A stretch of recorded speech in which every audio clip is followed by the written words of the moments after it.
எல்லாருக்குமே இந்த first love அப்படின்னு ஒன்று இருந்ததுன்னா அது பயங்கர ஸ்பெஷலான விஷயம்.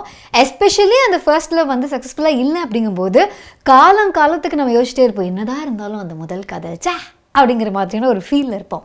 பட் எல்லாருக்குமே அந்த காதல் சக்ஸஸ்ஃபுல்லாக போய் ஒரு கல்யாணத்துலையோ இல்லை ஒரு நிரந்தரமான ரிலேஷன்ஷிப்லையோ முடியுமா அப்படின்னு நமக்கு தெரியாது. இதெல்லாம் வந்து எவ்வளோ ஸ்பெஷல் நம்ம பேசினாலும் கூட எல்லாருமே நம்ம லைஃப்பில் முக்கால்வாசி நேரங்களில் இந்த பேகேஜ் அப்படின்னு ஒன்று தூக்கிட்டே சுற்றுவோம். அதாவது அந்த ஒரு நபர், அந்த ஃபர்ஸ்ட் லவ் நம்ம வாழ்க்கையில் இருந்ததுக்கான ஒரு சுவடு காலத்துக்கும் நம்ம லைஃப்பில் ட்ராவல் ஆகிட்டே இருக்கும். நமக்கு அதை நினச்சி பார்க்கும்போது ஒரு ஸ்பெஷலான ஃபீலிங்காக இருக்கலாம். பட் நம்ம கூட இருக்கிறவங்களுக்கு அந்த ஃபீலிங் எப்படி இருக்கும்?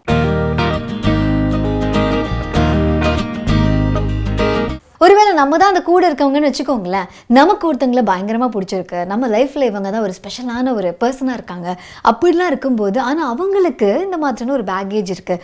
அவங்க வாழ்க்கையில் யாரோ ஒருத்தங்க நம்மளை விட ஸ்பெஷலான ஒரு பொசிஷனை வந்து ஹோல்ட் பண்ணியிருக்காங்க. அப்படிங்கும்போது அதை ஃபுல்லாக அக்செப்ட் பண்ணிக்கிறதுக்கு ஒரு மன தைரியம் வேணும். ஸோ அந்த ஒரு மெச்சூரிட்டி எனக்கு தெரிஞ்சு அந்த ஃபர்ஸ்ட் லவ்வில் இல்லாமல் லேட்டராக நம்ம லைஃப்பில் வரக்கூடிய அந்த ஒரு ரிலேஷன்ஷிப்பில் அதிகமாகவே இருக்கும்னு நான் நம்புகிறேன். ஏன்னா எல்லாமே முதலாக இருக்கும்போது அது ஒரு அனுபவம். இது முதல் முறை கிடையாது. இதே இடத்துல வேற ஒருத்தங்க அவங்க லைஃப்பில் இருந்திருக்காங்க, இதுக்கப்புறம் இந்த இடத்துக்கு நம்ம வரோம் அப்படிங்கும்போது அதை மனப்பூர்வமாக அக்செப்ட் பண்ணிக்கிறதுங்கிறது தான் மெச்சூரிட்டி அப்படின்னு நான் ஃபீல் பண்ணுறேன். ஸோ இந்த மாதிரி ஒரு பர்டிகுலர் பர்சன், அவர் பேர் வந்து சித்தார்த். ஸோ சித்தார்த்துக்கு என்ன ஆகுதுன்னா, மிஷ்டி அப்படின்னு சொல்லி ஒரு பொண்ணு மேலே ஒரு பைத்தியக்காரத்தனமான ஒரு காதல். எல்லாமே மிஷ்டி தான். லைஃப்பில் ஒரு பயங்கர சக்ஸஸ்ஃபுல்லான ஒரு பர்சனாக இருக்கிற சித்தார்த்துக்கு அந்த காதல், அந்த சாஃப்ட்னஸ் அப்படிங்கிறது வந்து மிஷ்டி கிட்ட இருந்து தான் கிடைக்குது. பட் மிஷ்டிக்கு வந்து இனிஷியலாகவே தெரியுது தன்னோட ஃபேமிலியில் இந்த மாதிரியான ஒரு லவ் மேரேஜுக்கெலாம் ஒத்துக்க மாட்டாங்க அப்படின்னு தெரியுது. இது என்னதான் சொன்னாலும் முதல் காதல் நமக்கு ஒன்று தோணும்ல, பார்த்துக்கலாம் அப்படிங்கிற மாதிரி அந்த ரிலேஷன்ஷிப்பை கண்டினியூ பண்ணுறாங்க. பட் ஒரு பாயிண்ட்டுக்கு மேலே மிஷ்டியோட ஃபேமிலியில் ப்ரெஷர் வரும்போது அவங்க வந்து இல்லை சித்தார்த், என்னால் அந்த ரிலேஷன்ஷிப்பை எடுத்துகிட்டு போக முடியாது அப்படின்னு சொல்லிட்டு அவங்க வேறொருத்தரை திருமணம் பண்ணிக்கிறாங்க.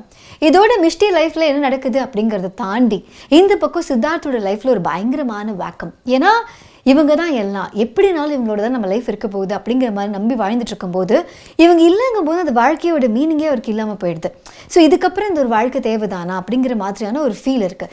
வெளியிலேருந்து பார்க்குறதுக்கு ஒரு முட்டாள்தனமாக இருக்கலாம், நமக்குலாம் கோவம் வரும், ஏன் நம்ம ஃப்ரெண்ட்ஸ் இப்படி பைத்தியமாக இருக்காங்க, அவன் தான் போயிட்டான்ல, அவள் தான் போயிட்டான்ல, இன்னும் ஏன் இவன் வந்து இப்படி யோசிச்சுட்டு இருக்கான், இல்லை ஏன் இந்த பொண்ணு வந்து பைத்தியமாக இருக்குது அப்படின்னு தோணும்.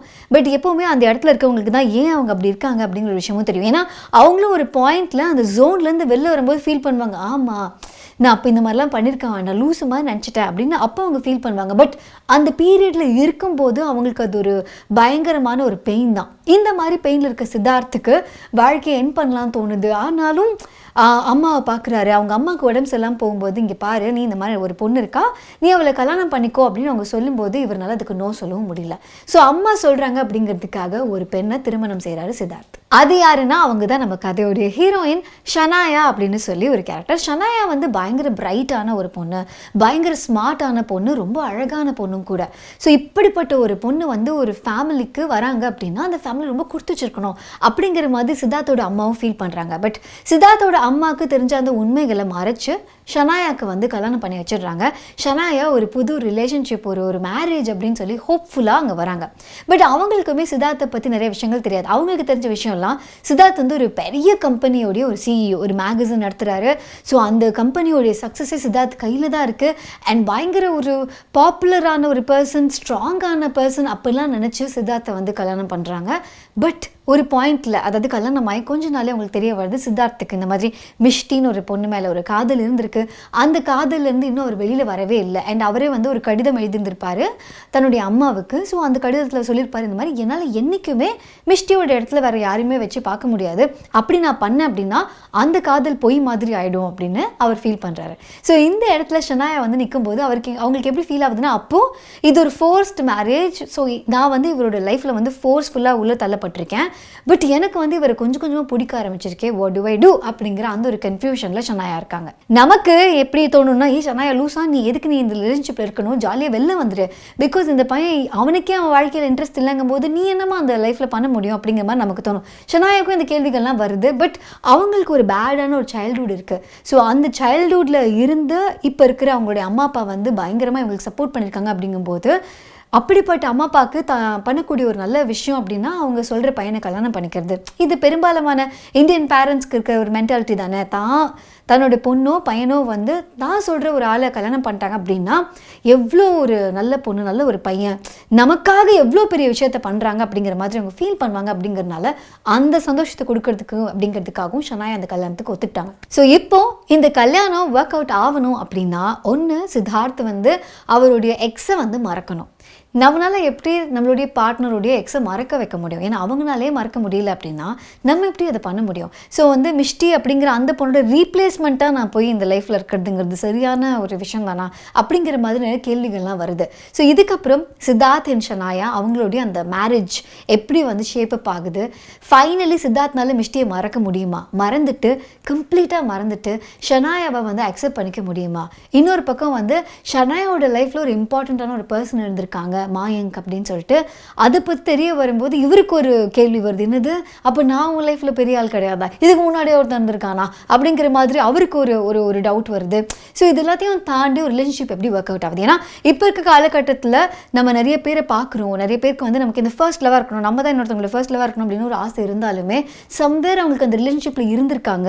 ஒரு ரிலேஷன்ஷிப்போடைய வேல்யூ என்ன, ஒரு இன்னொரு பர்சன் வந்து ரிலேஷன்ஷிப்பில் என்ன கான்ட்ரிபியூட் பண்ண முடியும், அதை கான்ட்ரிபியூட் பண்ணலன்னா ஒரு ரிலேஷன்ஷிப்பில் என்ன பிரச்சனை ஆகும், இதெல்லாம் ஒரு ரிலேஷன்ஷிப் பிரேக்கப் ஆகும் போதும் கூட கற்றுக்க முடியும். ஸோ இந்த மாதிரி ரெண்டு பேருக்குமே ஒரு பாஸ் இருக்கும்போது இவங்க ரிலேஷன்ஷிப் எப்படி ஒர்க் அவுட் ஆகுது, அதுக்கு ரெண்டு பேரோட எஃபர்ட்ஸ் எப்படி இருக்குது அப்படிங்கிறதான் இந்த book. Your time will come அப்படின்னு சொல்லி சரண்யா உமாகாந்தன் இந்த புக்கை எழுதியிருக்காங்க. Already one day your life will change அப்படிங்கிற அந்த புக்கு வந்து நேஷனல் லெவலில் பெஸ்ட் செல்லராக இருந்திருக்கு. ஸோ அந்த புக்கோடைய ஆத்தர் தான் வந்து சரண்யா உமாகாந்தன். அவங்களுடைய இந்த புக் தான் இது. ஸோ நிறைய பேர் கேட்பீங்கல்ல இந்த மாதிரி இங்கே ஃபஸ்ட் டைம் புக் படிக்கணும்னு ஆசைப்படுறேன், ஒரு பிகினர் நான், எனக்கு அதனால் இந்த எப்படி எந்த புக்கோட ஸ்டார்ட் பண்ணுறது அப்படின்னா ஜெனரல் நான் சொல்லியிருக்கேன் ரொமான்ஸ் ஃபிக்ஷனுங்கிறது ஜாலியாக இருக்கும். ஏன்னா நமக்கு காதல், அந்த லவ், இந்த கௌதம் மேனன் படம் அதெல்லாம் வந்து ரொம்ப பிடிக்கும். அப்படிங்கிறதுனால அந்த மாதிரியான ஒரு புக் இருந்தால் ஈஸியாக ஒரு ஃப்ளோ இருக்கும் அப்படின்னு சொல்லியிருப்பேன். ஸோ அந்த மாதிரியான ஒரு பிக் பண்ணுறதுக்கு இந்த புக் வந்து ஒரு பெட்டரான சாய்ஸாக இருக்கலாம். So if you want to start with romance fiction and Indian author வேறு, ஸோ நீங்கள் வந்து நம்பி ஈஸியாக அந்த புக் வந்து படித்து முடிச்சிடலாம். ஏன்னா நான் இதை படிக்கிறதுக்கு ப்ராப்ளி ஒரு ஹாஃப் டே ஆச்சு.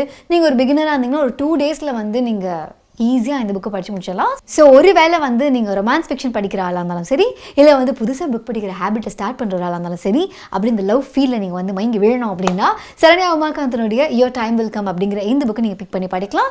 இந்த புக் நீங்கள் வாங்கணுன்னா அதுக்கான லிங்க் கீழே இருக்குது. இதையும் தாண்டி நிறைய ரொமான்ஸ் ஃபிக்ஷன் இருக்குது. நானே வந்து ஏர்லியர் டேஸில் இல்லை இப்போ கூட வந்து எனக்கு படிக்கிறதுக்கு மூடே இல்லை அப்படின்னா நான் எடுக்கக்கூடிய புக் வந்து ஐதர் த்ரில்லர் இல்லைனா வந்து ரொமான்ஸ் ஃபிக்ஷன் தான். அது ஒரு ஃப்ளோவாக இருக்குமே அப்படிங்கிறதுக்காகவே அதை பிக் பண்ணுவேன். அந்த மாதிரி புக்ஸ் நீங்களும் எக்ஸ்ப்ளோர் பண்ணணும் அப்படின்னா குட் ரீட்ஸில் எக்கச்சக்கமான புக்ஸ் நீங்கள் எக்ஸ்ப்ளோர் பண்ணலாம். அங்கே நானும் இந்த புக்லாம் படிச்சுட்ருக்கேன், படிக்கணும்னு ஆசைப்படுறேன். அதோட அட்வைஸ்லேயே கொடுத்துட்டே இருப்பேன். அதுக்கான லிங்க்கும் கீழே இருக்குது. இவ்வளோ நான் பேசின விஷயங்கள்லாம் என்னதான் இந்த காதல் விஷயங்கள்லாம் வந்து பார்க்கறதுக்கு நீங்கள் லவ் ஸ்டோரி நான் காட்டல.